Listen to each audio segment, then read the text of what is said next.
Hi all of you. The last class discuss about this work done and power. But today is discuss about the energy for CET and NEET class. Correct? जर तुम्हाला work done power and एनर्जीचा study करायचा असेल basic introduction on the basis of CET and NEET class, to study the first previous lecture to discuss about this work done and power, and today is discuss about the energy. This is the second lecture, and this is one of the related on the depends of work done is depends upon the power is depends upon the energy. Correct. हे तीन जे quantities आपण choose केलेलं आहे याच्यामध्ये की work done and power and this is a energy. Correct. आपण पाहिलंय की वर्क डन कशाला म्हणतो, काल आपण सगळं डिटेल्स मध्ये पाहिलंय. But today is discuss about the energy. Then now our intention आपला याच्यामध्ये प्रिन्सिपल काय की आपल्याला आज काय आपल्याला स्टडी करायचं आहे की work done in the form of energy. How to work done in the form of energy म्हणजे याचा अर्थ वर्क डन कोणत्या फॉर्म मध्ये, एनर्जी फॉर्म मध्ये ते कसं आपल्याला ते पाहायचं आहे. ठीक आहे. आणि हे एकमेकांसोबत रिलेटेड आहे. Simple. What is by energy? Ability और capacity of doing work. Correct. आता पहा, ability or capacity of doing work. Correct. This work done in the form of energy. Energy म्हणजे काय? एक ability असली पाहिजे, कॅपॅसिटी असली पाहिजे कशाची? Doing work. आलं लक्षात? मग तुम्हाला माहित आहे मग वर्क कधी फॉर्म होतो? हे पहा, force into displacement is equal to work done in the form of energy. How to get this? ठीक आहे. This is a work done. Simple said that ability और कॅपॅसिटी ऑफ डुईंग वर्क. म्हणजे की internal system असते, internal energy आहे ते की आता फॉर एक्झाम्पल की आपला समजा फॉर एक्झाम्पल वर्क समजा एखाद्या ऑब्जेक्टवरती फोर्स अप्लाय केल्यानंतर डिस्प्लेसमेंट आपल्याला भेटला नाही म्हणजे याचा अर्थ डिस्प्लेसमेंट झिरो आहे. म्हणजे याचा अर्थ work done is equal to formula काय? Force into displacement. जर डिस्प्लेसमेंट झिरो असेल तर तुमचं वर्क डन झिरो आहे. म्हणजे याचा अर्थ एनर्जी तुमची काय? झिरो आहे. म्हणजे याचा अर्थ नो ॲबिलिटी और कॅपॅसिटी ऑफ डुईंग वर्क. म्हणजे कॅबिलिटी और कॅपॅसिटी ऑफ डुईंग वर्क करण्याची पोटेन्शियल नाही. आलं लक्षात? म्हणजे याचा अर्थ work done in the form of always energy. And how to get this possible? Let us see. Now see this diagram. If suppose consider kinetic energy of body. तर आता तुम्हाला माहित आहे एनर्जी म्हणजे असं कायनेटिक एनर्जी कन्सिडर करा कारण ते मोशन मध्ये असते. What is the formula of kinetic energy? Half mv square. Correct. Half mv square. M is mass of the object. Correct. What is meant by kinetic energy? Kinetic energy of the body possesses virtue of its motion. Virtue of its motion म्हणजे त्याच्या opposition मध्ये राहते त्याची energy. आलं लक्षात? आता for example gun fire example घ्या. आता गन फायर मध्ये फोर्स अप्लाय केल्यानंतर तो जो त्याच्यामधला जो बुलेट आहे असं स्ट्रेट मोशन मध्ये जात असतो. करेक्ट. हा झाला त्याचं मोशन मध्ये, पण त्याचं मोशन मध्ये जे एनर्जी असते त्याचं अपोजिशन मध्ये. करेक्ट. म्हणजे याचा अर्थ बुलेट या डायरेक्शनला जात असतो पुढच्या फॉरवर्ड डायरेक्शनला, पण त्याची एनर्जी कसं एकमेकांसोबत काय असते? अपोज असते. तुम्ही पाहिलेलं असेल बुलेटचं. ठीक आहे. बुलेट फायर मध्ये पण आता हे कसं पॉसिबल आहे की न्यूटन सेकंड इक्वेशन काय? Force is equal to mass into acceleration. Correct. म्हणजे आता हे आपल्याला सगळ्याला माहिती आहे की हा फोर्स इक्वेशन 8th स्टँडर्ड पासून आपण स्टडी करतो. Force is equal to mass into acceleration. 9th क्लासमध्ये force is equal to mass into acceleration. But हे use what is the application of this formula? Force is equal to mass into acceleration. Correct. आता याचा use कुठे होता पहा. For example एखादं gun आपल्याला prepare करायचं, त्या गन मधला बुलेट किती मासचा असलं पाहिजे, मग त्या मासवरती किती फोर्स अप्लाय करायला पाहिजे, मग तेव्हा ते किती ऍक्सेलरेशन मध्ये असतं हे असं. समजा फॉर एक्झाम्पल एखादं व्हेकल, एखादं हेलिकॉप्टर तयार करायचं असेल, मग त्या हेलिकॉप्टरचं मास कन्सिडर करावं लागेल. मग त्या हेलिकॉप्टरचा मास म्हणजे त्या ऑब्जेक्टचा मास वरती किती फोर्स अप्लाय केला तर किती ऍक्सेलरेशन मध्ये असेल, मोशन मध्ये, डायनामिक मध्ये असेल, हे त्याचं ऍप्लिकेशन आहे. Force is equal to mass into acceleration. But today is now learn to work done in the form of energy. Let us C.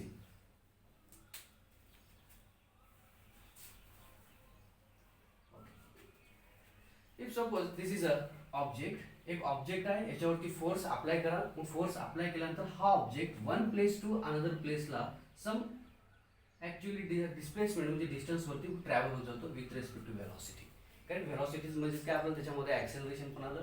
या ऑब्जेक्टवरती फोर्स अप्लाय केला म्हणजे याचा अर्थ हा जो ऑब्जेक्ट आहे इथून हा इथपर्यंत येईल एका कोणत्या तरी डिस्टन्सला विथ व्हेलॉसिटी और ॲक्सेलरेशन. फॉर एक्झाम्पल या ऑब्जेक्टवरती फोर्स अप्लाय केला बट डिस्प्लेसमेंट म्हणजे हा ऑब्जेक्ट इथून इथपर्यंत मूव्ह झाला नाही म्हणजे याचा अर्थ तुमचा डिस्प्लेसमेंट काय आहे म्हणजे झिरो. मग डिस्प्लेसमेंट झिरो असेल what is the formula of work done force into displacement. Then displacement zero आहे याचा अर्थ वर्क डन झिरो आहे म्हणजे वर्क डन झिरो आहे याचा earth energy it's zero. Correct. So okay तुम्हाला कायनेमॅटिक इक्वेशन आहे. आता आपल्याला काय पाहायचं work done in the form of energy. Kinematic equation for linear motion v square is equal to u square plus 2as. v square is the final velocity of the object, u square u is the initial linear velocity, a is the linear acceleration, s is the displacement. Correct. Now आता हा object consider करा हे initial linear velocity आहे म्हणजे rest मध्ये आहे. याचा अर्थ मग व्हेलॉसिटी काय असणार त्याची u is equal to 0. Substitute here v square is equal to 0 plus 2as. From this equation to find the linear acceleration काय तर सांगा v square divided by दोन मल्टिप्लिकेशन मध्ये इकडे झाल्यानंतर डिवाइड मध्ये there is a 2s. a is equal to v square by 2s. Exam मध्ये या रिलेशन वरती प्रॉब्लेम किंवा रिलेशन विचारतात. What is the formula of Newton second law of equation of motion. Force is equal to mass into acceleration. हा जो formula ॲक्सेलरेशनचा या फॉर्म्युल्यामध्ये सबस्टिट्यूट करा. Force is equal to mass into what is acceleration v square divided by 2s. Correct. Now what is the work done formula. Work done is equal to force into displacement. Work done is equal to what is the force formula mv square divided by 2s into s. This s cancel. Work done is equal to half mv square. ना आपल्याला माहित आहे half M V square कशाचा formula आहे work done is equal to kinetic energy. मी आताच सांगितलं work done in the form of energy is a concept. Correct.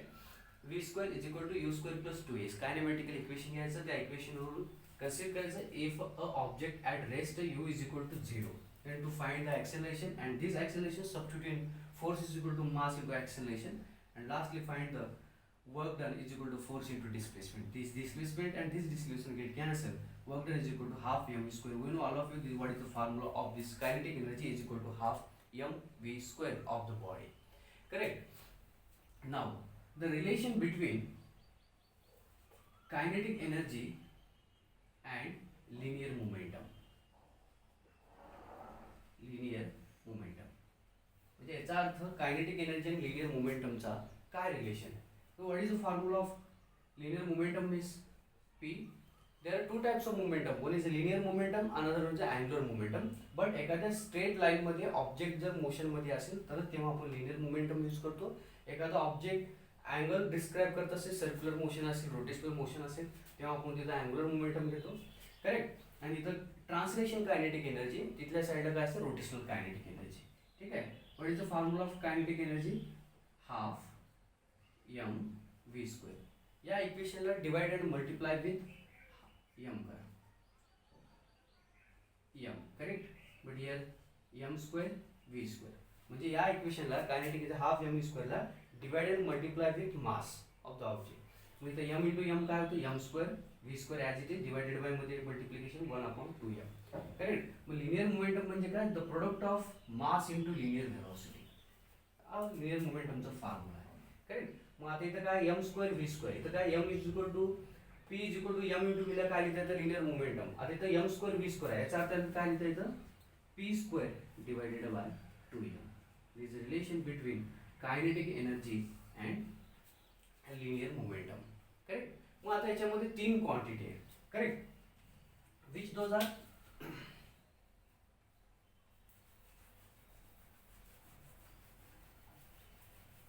what is the relation between kinetic energy and linear momentum. Kinetic energy is equal to p square 2m. There are three quantities. One is kinetic energy, correct. Second number linear momentum, third mass. If suppose आता या रिलेशनवरती एक्झामला एक question compulsory असतो. Kinetic energy is equal to P square by 2m. Three quantity kinetic energy, linear momentum, mass. For example first kinetic energy is constant. Kinetic energy is constant म्हणजे kinetic energy बॉडीचा जर constant ठेवला, कारण आता हा constant झाला म्हणजे हा काय होईल, तुझं डिवायडेड मधलं जो टर्म आहे इकडल्या साईड आहे म्हणजे काय P square is equal to 2m. आता टू कॉन्स्टंट आहे म्हणजे याचा अर्थ P square is equal to mass of the object और P is directly proportional to square root of m. इथं P square is directly proportional to m, P is directly proportional to √m. Next second kinetic energy constant. Next linear momentum constant, p is constant. करेक्ट. आता हा p constant झाला म्हणजे याचा अर्थ काय होतं, kinetic energy is equal to P square divided by 2m. आता p कॉन्स्टंट आहे करेक्ट, म्हणजे याचा अर्थ kinetic energy is inversely proportional to m. Correct. Next third, now mass is constant.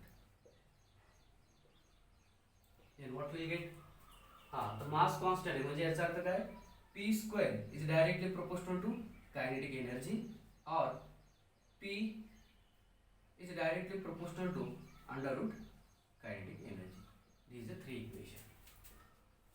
Second third correct, म्हणजे तीन क्वांटिटी इक्वेशन कॉन्स्टंट ठेवायचे त्या equation मध्ये तुम्हाला असं रिलेशन भेटते. या रिलेशन पैकी एक्झामला विचारतात. लक्षात, कायनेटिक एनर्जी कॉन्स्टंट ठेवा, हा कॉन्स्टंट झाला म्हणजे हा जो टर्म आहे इकडल्या साईडला येईल म्हणजे काय तर पी स्क्वेअर 2m. टू पण कॉन्स्टंट आहे. P square is equal to P square is directly proportional to m और p is directly proportional under root m. p is a constant, तेव्हा मग काय होईल, p कॉन्स्टंट असल्यामुळं काय होईल, kinetic energy inversely proportional to mass of the body. आणि m constant असेल तर डायरेक्टली म्हणजे खालचा डिवाइड हा व्हॅनिश होतो इथला म्हणजे P square is directly proportional to kinetic energy और kinetic energy directly proportional to linear momentum. Correct. This is all about this. But last क्लासमध्ये एक पॉइंट मिस झालेला. करेक्ट. लास्ट जो पॉइंट आहे, लास्ट क्लासमध्ये वर्क डन अँड पॉवर आपण discuss केला होता. तर लास्ट क्लासमधचा एक पॉइंट मिस झालेला आहे, पण तो पॉइंट जो आहे तो 2 मार्क्स सीईटी साठी विचारतो. 2 मार्क्स फॉर सीईटी. विचारतो स्केलर प्रोडक्ट मध्ये. तुम्हाला माहित आहे की व्हेक्टर अँड स्केलर मध्ये 3 युनिट व्हेक्टर आहेत, आय कॅप, जे कॅप, के कॅप. तर आपल्याला माहित आहे की वर्क डन हा स्केलर प्रोडक्ट आहे म्हणजे स्केलर क्वांटिटी आहे. Correct. Force into displacement. But this force, आता समजा फॉर एक्झाम्पल फोर्स हे एकाच डायरेक्शनला जात नाही म्हणजे याचा अर्थ मे बी एक्स ॲक्सिस असेल, वाय ॲक्सिस असेल, झेड ॲक्सिस असेल. म्हणजे in the rectangular form of force is equal to F X I cap, F Y J cap plus F Z K cap. म्हणजे हा फोर्स ऍक्ट झालेला may be X axis, may be Y axis, may be Z axis. And this displacement also X I cap, Y J cap plus Z K cap. म्हणजे मे be ते displacement X axis, Y axis and Z ॲक्सिसला असू शकते. Now what is work done formula? Work done is equal to force into displacement. Work done is equal to, what is the force? Fx I cap plus Fy j cap plus Fz k cap. Now what is your symbol? Dot product. Now what is the S? X I cap Y j cap plus Z k cap. Now the dot product means scalar product. हो? लक्षात, पण scalar प्रोडक्टची identity काय? I dot I 1, J dot J 1, K dot K 1. This is the unit. This is the property of this scalar product. Okay. I dot I 1 म्हणजे काय तर work done is equal to F X X force into displacement. आला correct. Next J dot J order quantity 0. इथं काय मग I dot I 1, J dot J 1, K dot K 1. पण इथं दुसरी क्वांटिटी जर आली तो तुमचा आन्सर 0 असेल. I dot J 0, I dot K 0. फक्त ओनली सिमिलर क्वांटिटी 1 येतो. Correct. Now Fy multiply with X I करा, जे डॉट आय आहे म्हणजे 0, जे डॉट जे हा 1 येतो, म्हणजे तेव्हा काय येतं मग एफ वाय इंटू वाय. हा फोर्स इंटू डिस्प्लेसमेंट म्हणजे हा एक्स ॲक्सिसचा, हा वाय ॲक्सिसचा फोर्स इंटू डिस्प्लेसमेंट म्हणजेच वर्क डन, प्लस लास्टली के डॉट के 1 म्हणजे काय येतं एफ झेड इंटू झेड. पहा आला की नाही, पहा work done is equal to force into displacement plus force into displacement plus force into displacement, but this component along x axis, along y axis, along z axis. म्हणजे याच्यावरती आपल्याला problem solve करायचे. नाव ला पहिला जो लेक्चर आहे आपला work and power वरती डिपेंड आहे. Second lecture depends upon the energy and next third lecture depends upon the basic objective questions for CET NEET and JWE, work done, power and energy. Okay.